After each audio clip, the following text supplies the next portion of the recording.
I am delighted to be here again with my friend and work colleague, Danielle Matthews, and we are going to talk about something that's really close to our heart at the moment because we see it so many times and we see it causing so many issues for people in all walks of life. And this is basically mastering the art of action and looking at why knowledge without action is just information, the impacts that can have on your life, and more importantly, what you can do about it. So first and foremost, Danielle, welcome back. How are you? I'm doing fantastic. It's good to see you. Glad to be back here, Catherine. Yeah, and it's sunny here as well, so we're imitating your but you and I have been talking about this quite a lot because it's a really, really big issue and quite a tricky one for people to grasp that knowledge, because it's wonderful how many people take on board now continuous learning, staying curious, and absorbing a lot of knowledge, but it can be very easy to be stuck in that knowledge loop without moving forward into action. Yeah. Why do you think this is, Danielle? Well, I think the issue is that our habits get in our way. But I just want to ask, have any of you ever gone to a seminar and you've written tons of notes, and then you go home and that notebook, you're like, you don't even know where it is anymore. Or you've read a book and maybe you highlighted and wrote things down and then closed the book, and now it's just like shelf help, right? It's sitting on a shelf somewhere. It could be really helpful if you picked it up, but you just, for whatever reason, you don't pick it up. Catherine, I have been coaching people for the last 8 years, and getting people to do things that they're not in the habit of doing is difficult. And it's, I call it the knowing doing gap. You know what you're supposed to do. And there's a quote by Thomas Edison. He says, if we all did the things we were really capable of doing, we would astonish ourselves. Yeah. And I think it's so true. Like, we have the capacity as human beings to do so much, but you get to the end of your day and you're like, well, why didn't I do that one thing? Why did I avoid doing it? And I think this in lies, like, this is just an interesting piece of human nature. And to me, it has to do with the blocks in our brain. The way I learned about them originally, they were called paradigms, like these thought patterns that exist within us, that are just habitually created. And when we have them, it's like the person that is overweight, that wants to lose weight, that knows they need to lose weight, and yet for some reason keeps making the choice to eat things that are not going to help them lose weight. Or I see it in my business, like, someone that's in sales, like, there's a proven system. Look at any successful salesperson, they'll say, yeah, this is the system I use. And then you've got dozens of people, hundreds, thousands. I mean, so many people that just complain about not getting sales, but then don't do the system that the ones that are winning are doing. And it just makes you scratch your head. It used to drive me nuts because I'm like, hey, I've told you what to do. Why aren't you doing it? But the human mind it's a crazy place. And we see that play out. It's so true. And we're laughing because we can all recognize, I'm sure we can all recognize times when we've done this. So when Danielle and I are talking about this, we are absolutely not saying we're perfect at this, but it's something we're both very aware of. And you see it play out on sort of the micro level in people's lives, but most importantly on the macro level. So you and I talk a lot about health and wellness and the importance of keeping our physical vessel in balance and how much that can impact all our decision making. But the trouble is, there is something very strange about humans, which we don't necessarily see in other species, where sometimes we wait for a crisis to happen before it can kickstart us into action. What's your experience of that, Danielle? Oh, absolutely. I think that, our ego mind exists to keep this body safe. Okay. And thinking about death or the decay of the body is not something the mind wants to let us think about, because it's a fearful thing, because the ego only exists if this being exists. And so it stops us from really having those thoughts. And this directly impacts your health and the decisions you're making, because you think, like, when we were young, we think, we're invincible. Like, we don't think about death as something that's going to occur. We don't worry about things that are happening in the body. And a lot of us are really actually kind of disconnected from the sensations and feelings and what our body is actually trying to communicate with us. And I think that, for me, I had the experience at 23 of losing my health. And I'm so grateful, because having lost my health at that age, I now know the value of it, and I don't take it for granted. And I think about daily, What are the things I'm putting in through the water I'm drinking, the food that I'm eating? And this goes beyond the information I'm taking in, the people I'm hanging around. Like, all of that is energy that has to be digested by our systems. And you really need to be cognizant of it. And for whatever reason, you know, until there's a wake-up call, until there's a crisis, so many people aren't aware. But I think the reason we wanted to have this conversation was to help everybody see, like, you don't have to wait. You know, look at someone else's situation. There's a woman, she's my age, she's 34, top of the network marketing profession. She was just diagnosed with colon cancer, metastatic. It's gone into her lymph nodes. I mean, they told her you'll be gone by November. And it's so interesting because she said she you know, has an entire organization of people, and she goes, it was about a month in, she goes, I don't understand how you all could watch this shift in my health for me to go from the healthiest I've ever been to getting this type of diagnosis, and you all haven't changed your habits. You all are still eating terrible things. You're still digesting terrible news. You're still doing all of these things. Please use me as a wake-up call so you don't have to have your own. And I would say, guys, if you're listening, like, just step back and go, what am I doing? And am I making the healthy choices? Am I actually doing the things I know I need to do? Or am I still grabbing for the easy stuff? It's so important. I was just bringing out one of my quotes that I have for this, which is Zigzag. And you don't have to be great to start, but you have to start to be great. And applying this to any aspect of your life. We've seen so many people, particularly people that watch my channel, they're really curious. They're really good at asking questions. They're really good at absorbing knowledge. They've been to every Bruce Lipton lecture, read every Joe Dispenza book, done the meditations, been to the yoga retreats, and you name it. But sometimes, even though, as you say, it's carrying those things forward into your daily life, which are going to make all the difference. And it can be pretty devastating if we don't get out of that sort of knowledge loop, can't it? It can have really serious impacts on people's lives and their self-value and self-worth. Oh, for sure. And I think, you know, if I could make a recommendation, it's like, if you're going to go listen to a Bruce Lipton event, walk away with one action step. Like, go through all of your notes again, maybe on the flight home, or set some time, like intentionally set time to integrate, and then highlight the one thing.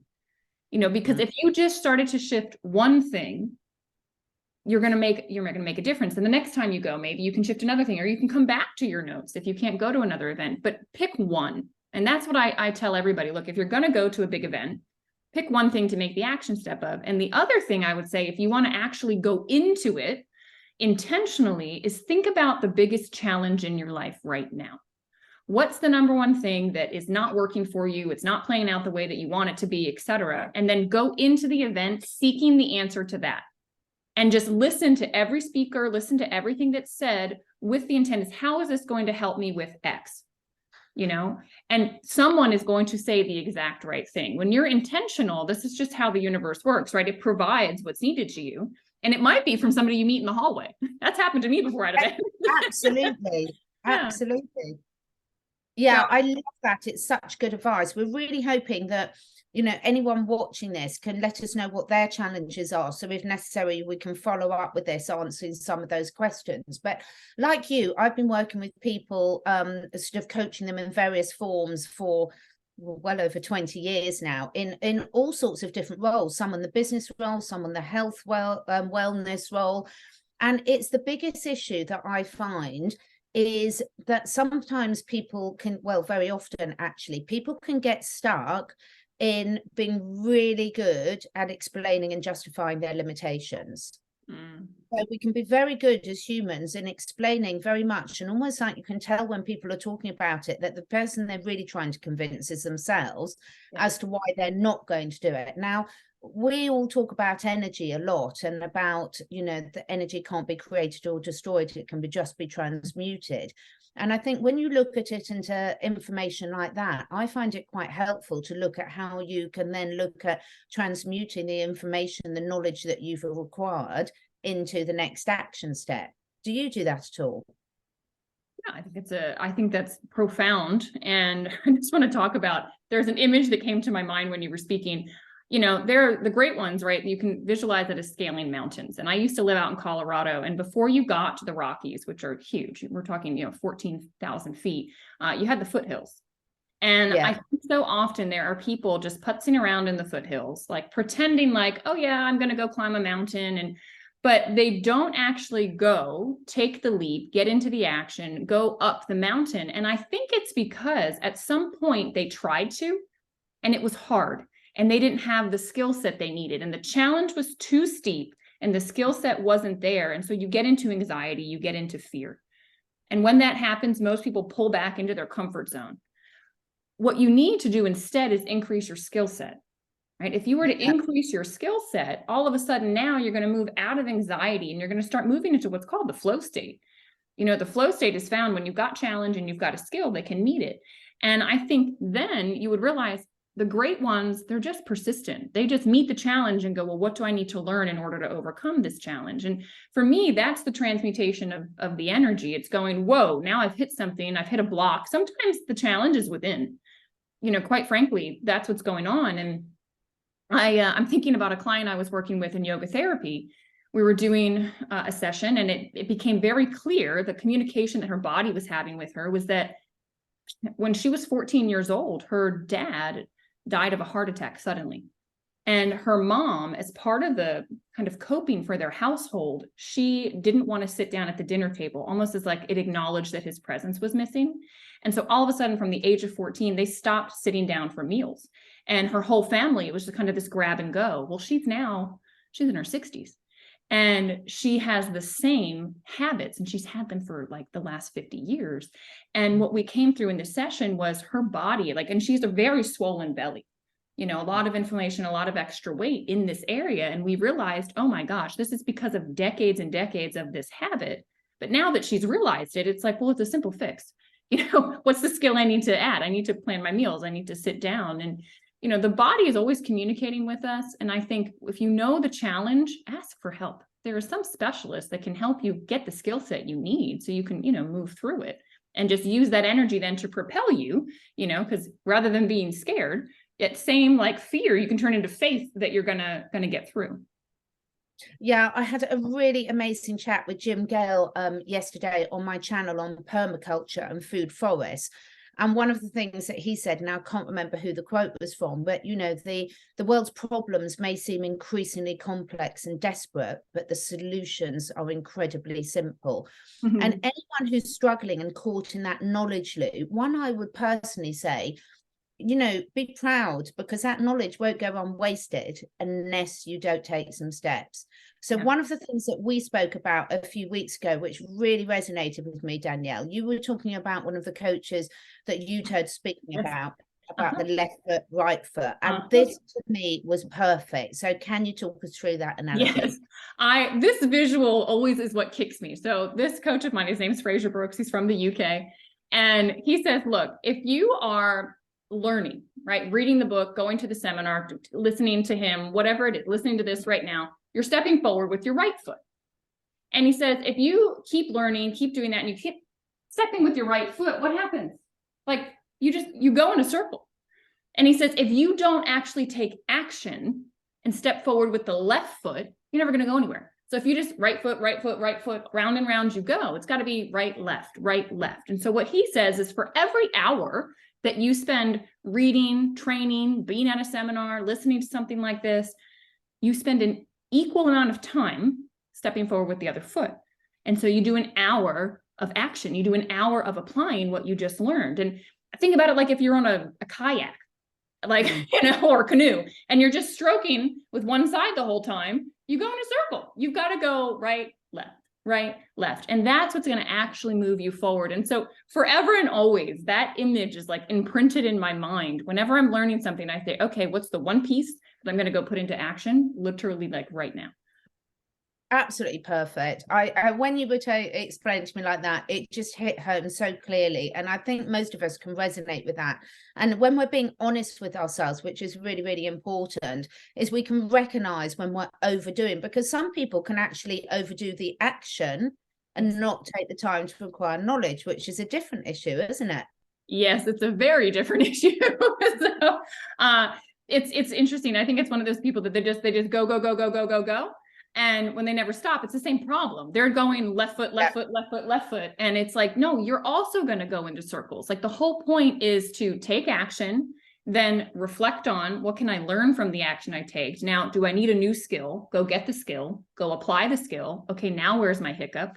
Go get the skill, apply the skill. Like this is life. You know, this is the learning journey that our soul is on. And this applies to business in a big, big way, but it also applies to just everyday living. And, you know, yeah. You know, whether it's what you're going to have, what your habits are when you get up in the morning, you know, we can all read the books and we can know what we should be doing, but there's a big difference between should and are. And I think there's so many people that have spent a lot of time over the last few years, some for decades, really understanding at a great depth what all the challenges are that are facing them on an individual level, us as a society level, and at a species level, and then at a planet level. And it's really good to understand that, because if you don't understand the challenges that you're being faced with, it's really difficult to look for the right solutions.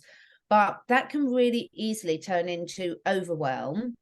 And when it gets into overwhelm, it can get even more difficult. So I love what you said right at the start about just pick one thing to start. I had a mutual friend of ours, Damala, introduced me to Angelica Allen, a stage 4 cancer thriver. And she's a really great expert about implementing new habits in the life, because she's had to do them. She reached a stage where she had no choice. It was die or do, you know. And we can say these sayings, do or die, in a very glib thing. But when you're actually faced with it, when it really is the other way around, it's die or do, that is a kick up the backside. We don't want to wait to that. So, you know, when anyone's watching this, if you're noticing yourself caught in that knowledge set, whether it's intel, whether it's self-improvement, self-development, spiritual knowledge, if we don't apply it, then you're not going to integrate it. It's not going to change your life in any shape or form. Talk me through an example that you've had, either business or personally related, where this has been really transformed and moved things forward for you. Well, I think, you know, there are so many people that I've coached, and examples like the woman I said, but I'll talk about myself. You know, I was having a lot of challenges with what to do after my car accident. So about a year in, I was in a situation where I felt like I couldn't do anything. And, you know, I needed to change the habits. Like the Danielle that existed was not serving the current Danielle. Does this make sense? So maybe there's been a change in your life. And it's like, okay, I have to pivot who I am. I have to create something new. Or maybe you're trying to start business. You need to shift and change and do a different habit. So here I am, you know, all I can think about is how I used to be able to spend my time. I used to work out every single day, you know, and all of a sudden I found myself in a situation where I was completely unable to get my blood pressure like higher than like the resting state, or my heart rate, higher than the resting state. And so I really had to go, okay, well, what is a new habit? What is something that I can do that's going to move my physical body, is going to get me the same thing that working out used to get me, but that is something that's new. And so for me, it was literally walking on a treadmill at 0.5 miles per hour. Okay, walking outside it was cold. Where I was living is not really an option. Icy, not good. So I literally had to go, and it was like my brain would be so angry. Like I would be on this treadmill, literally, like it was like a snail's pace. And, you know, my mind is telling, go faster, Danielle, you can do it, just push, you know, like all of these things of the old driven, go, go, go, go, go person. And it was I had to master my own thought processes. I had to literally recreate, you know, who Danielle is now. What are the productive things that I can do now for myself?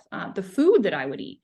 You know, I wasn't able to eat gluten. I was not supposed to eat much sugar. I had to eat a ton of protein.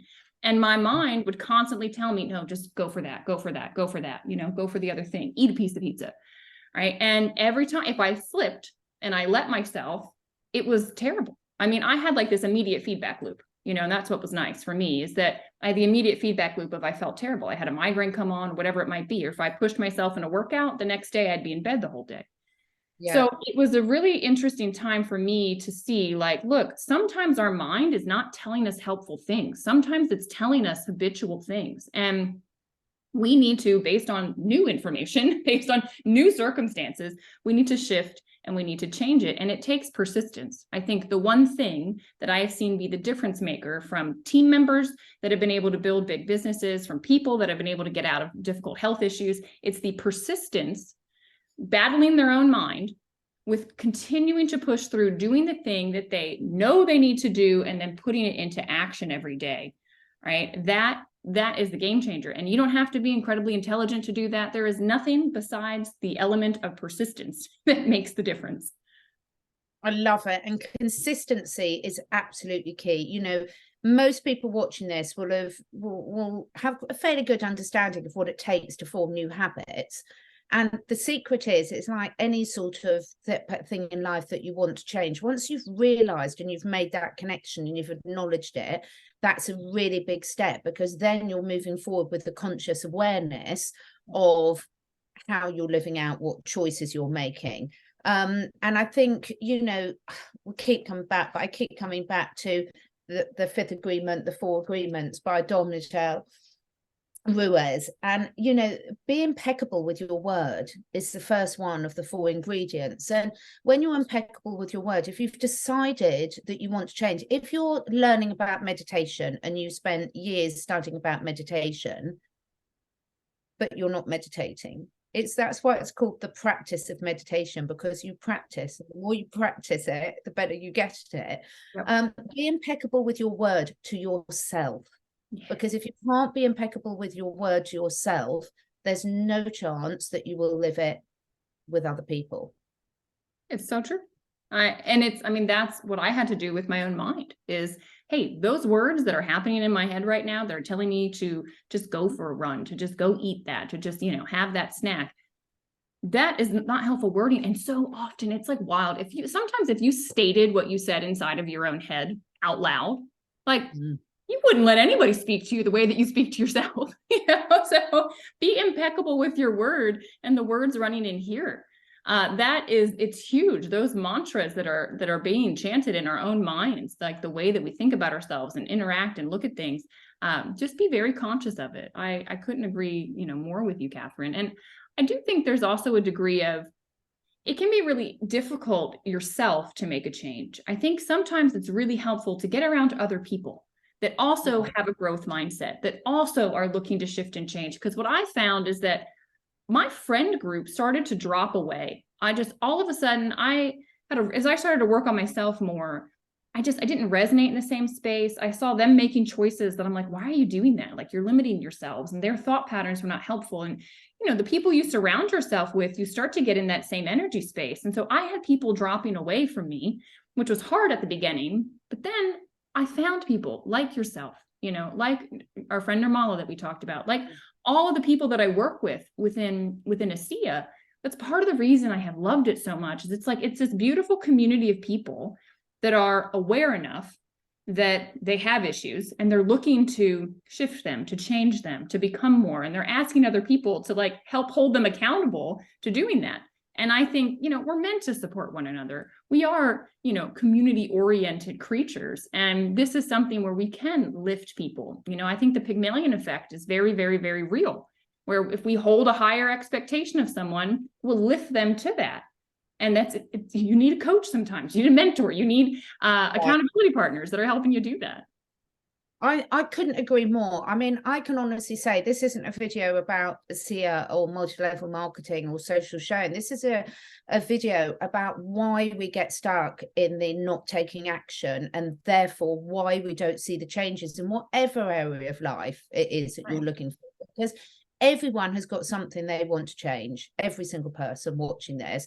And the beauty is it is possible. And when you surround yourself, it's so important. Everyone's heard the saying that, you become the person that like the 10 people you surround yourself with. And it's so, so true. And I've become very, very aware over the last year. I've known this for a long while, but the last year it's been more obvious than ever in terms of who do I interact with that I feel that we're lifting each other up. And of course, there can be some give and take. You know, sometimes it's more one-sided, but then it can swing in the other side. But it's so important to surround yourself with people that are actually proactively making changes in their life for the better, that are then having knock-on effects on the wider community. Because yes, I think it is quite important to sometimes go through that stage of knowing what you don't want.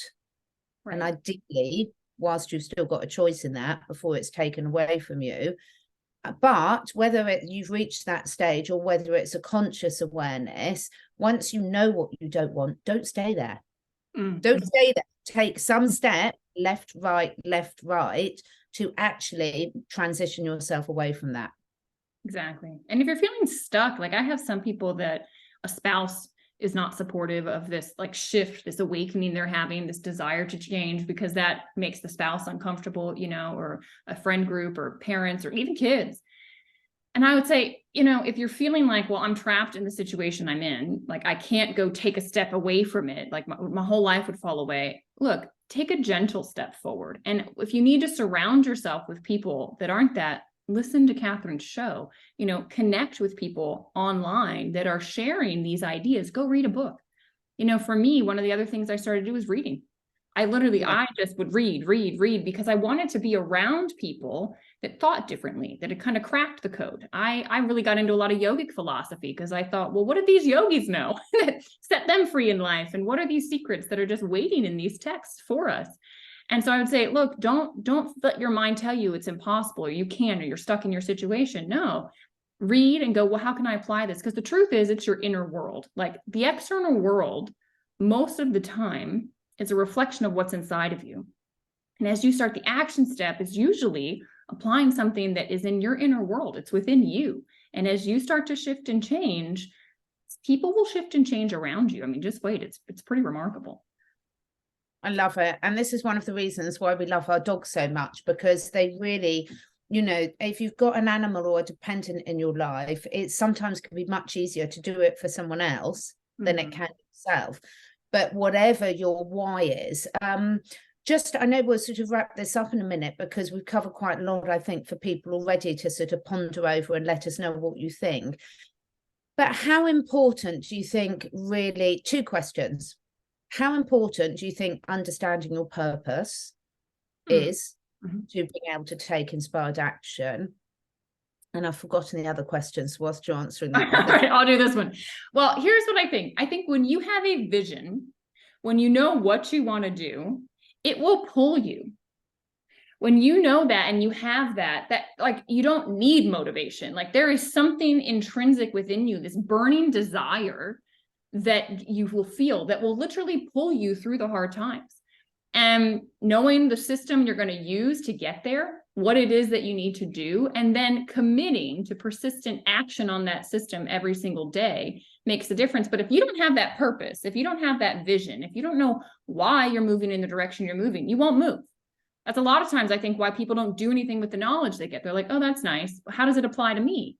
Well, that's if you go in with, what do I need? If you know what your purpose is, like all of a sudden you're, oh, that's the skill I needed here. This is what I needed. Now I can apply it. You will be this like, I mean, all I can describe it as like this burning in your soul just keeps propelling you forward. And so the persistence piece becomes easy because it's like your heart's desire. And I was just reading something and it said, you know, you should give your life to what you're doing. Yeah. That's a heavy statement, but it's like you're already giving your life to what you're doing now. You're giving it away to what you're doing now. So why not go all in on giving your life away to creating this purpose, creating this vision you have for yourself? Oh, I'm so with you on that. I really am. And we've all got different drivers, which will change at different stages in your life. And that's absolutely great. The other thing that I just wanted to finish off with is you mentioned it a bit earlier, is so many of us have lost touch with what it really feels like to be healthy, what it really feels like to be on purpose, tuning in with yourself. It's such a cliche, but it's so, so important. Have you got any tips about how people can start to do that? Yeah, I think, you know, for me, it's like, just pay attention to your body. Like, if meditation is hard for you, I would suggest a guided meditation. Yoga Nidra is great to help, just create this space in time. And if you just sit and you breathe, pay attention to your breath and just notice like maybe where an ache or pain is in your body, and just ask, what are you wanting to tell me? And it is amazing. Like we hold emotions in our body, and your body, through its only language to speak is through sensation. So if you allow it the time to speak to you, if you give it a chance and go, okay, like, why is my back left hip like always bothering me? That's what it was for me for a long time. Finally started listening to it. Okay. And it was super interesting. Like the speaking that comes when your mind is quiet, guys, the subconscious, like you can access things, and it might sound crazy, but do it. And you'll see like, whoa, she's right. And there's so much Eastern and Western, philosophies and studies on this, that the body is literally, the language is discomfort, it's pain, it's trying to yell at you to say, pay attention to this. And a lot of times that can help you see, what are your limiting mindsets? What are the things that are keeping you stuck? And once you listen, you release it. And it's that simple. Like, you have to talk through it. It's just like, oh, I had to acknowledge it, and now I know. Oh, this is so perfect. I can't wait. I love the way you pull everything together, Danielle, because next week, I don't know if you know Yvette Rose, who just really talks about the emotional links to diseases. I'm seeing if I've got oh yeah. We're having a conversation next week, pulling this all in, because all of this is connecting the dots, which comes back again. I just want to leave everyone with that left foot, right foot, or right foot, left foot, wherever you're stuck. Keep the balance going, because you'll take on this additional bit of knowledge, and then you'll ask the questions, and always asking, how can I, what is my body telling me, what is the message here, and just banish that can't word from your vocabulary. Yes. So it's so helpful, Danielle, always so helpful. Any final words you want to leave anyone with? No, I can't wait to listen to this interview you're going to do. I just started reading a book called Body Mind, and it's fascinating. It's all about this connection between the physical body and like the Western world, like Rolfing and all this information on it, and Tai Chi and yogis. And it's incredible what's sitting, like the body's the book of secrets. It's all right here. Everything you need is inside of you. So that's just the thought I'll leave everybody with. Oh, absolutely love it. Let us know below if you've got any questions or you want any more on this. Please let us know. Now, for all of you that want to connect with Danielle, Danielle's website has got a wealth of resources on it. So I will put all Danielle's links below, and you all know, if you want to work with Danielle and I in any capacity, the links for that are below as well. Thank you so much. Thanks, Danielle. We'll be back again. You. Bye.